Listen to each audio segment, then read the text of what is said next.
Hello viewers, here we have with us Dr. Viswanathan. He is going to share with us how the death of the women in pregnancy can be prevented and what are the causes.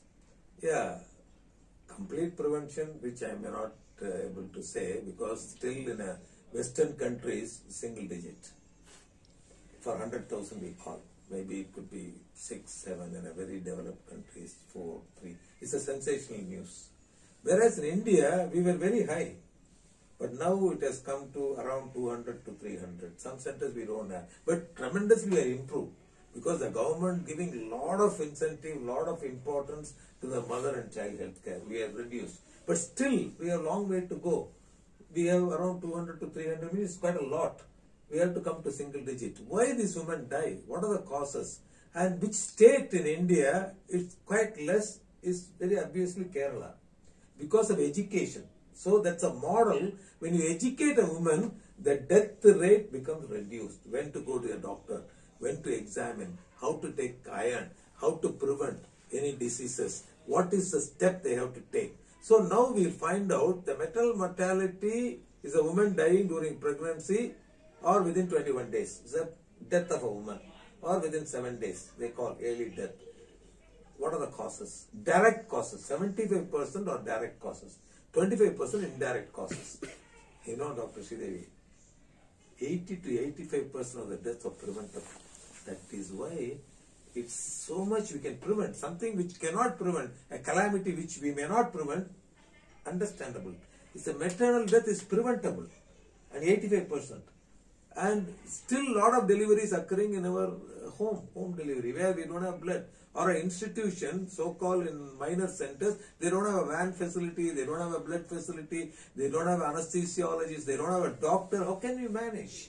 That is why still we have. So what are the causes now? Coming to the causes, any hemorrhage, antepartum hemorrhage. That is the placenta separating early or placenta lying low down, bleeding in pregnancy. Another is pregnancy-induced hypertension. That also women can die. If you leave like that, they can go for fits. That is called eclampsia. Abortions. In that earlier, when I was a student, we used to see a lot of septic abortions. Now, because of medical management has come, this abortion is still reduced. But still, these are the causes. And ruptured uterus. Nowadays, many patients, they are undergoing cesarean section. Actually, this much is not needed. We have to reduce.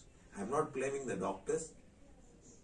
Including patients, they have to be aware. And delivery has to be, normal delivery has to be encouraged. Because once you have done the cesarean, next time for cesarean, most of the time.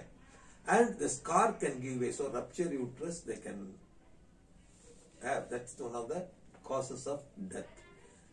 And indirect causes, you say anemia is the commonest cause of death. Anemic women, if you don't correct, they will die. And cardiovascular disease.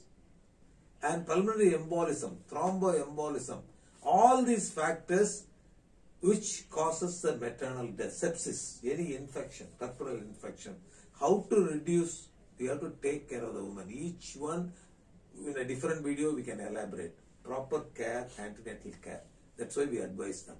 Proper nutrition, not only during the delivery time, from young girl onwards, worm infestation treatment. And preparing themselves. One advice, if they ask me, I would say, the woman is pregnant and having labor pain, don't eat and go. Because if doctor does some procedure, some operative or some forceps or some other medication, they can vomit. That vomiting can go into the lungs. And that can cause Mendelssohn syndrome and patient can die. So, anesthetic cause of death is very high in obstetrics. So you must have a very highly qualified anesthesiologist team, and high-risk intensive care unit is required. This we developed actually. That means who are the patients are high risk. They have to be sent to that place. Not necessarily you have no high risk, but it's a mandatory now. Wherever postgraduate education, minimum 5 beds.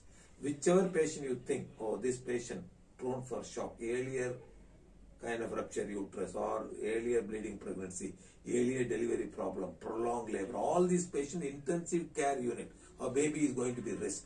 Then they are put into that, and the team, I emphasize that, team management, internist, anesthetist, all of them put together. You have to anticipate, you have to expect yeah, this can go wrong. Not just positive thinking, saying that, yeah, destiny. What destiny? Many times bad management lead to destiny. You cannot blame the destiny. It's a bad management. That means you have to prepare, and you have to be ready to find out the cause, where to shift immediately.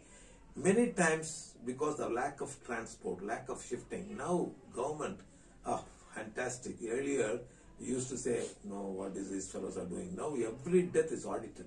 You are accountable for every death. That is the reason when 500 to 600 was there. Now we have come around 200 something.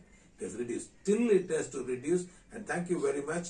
When we save our mothers, it's the greatest tragedy in the world is a preventable maternal death.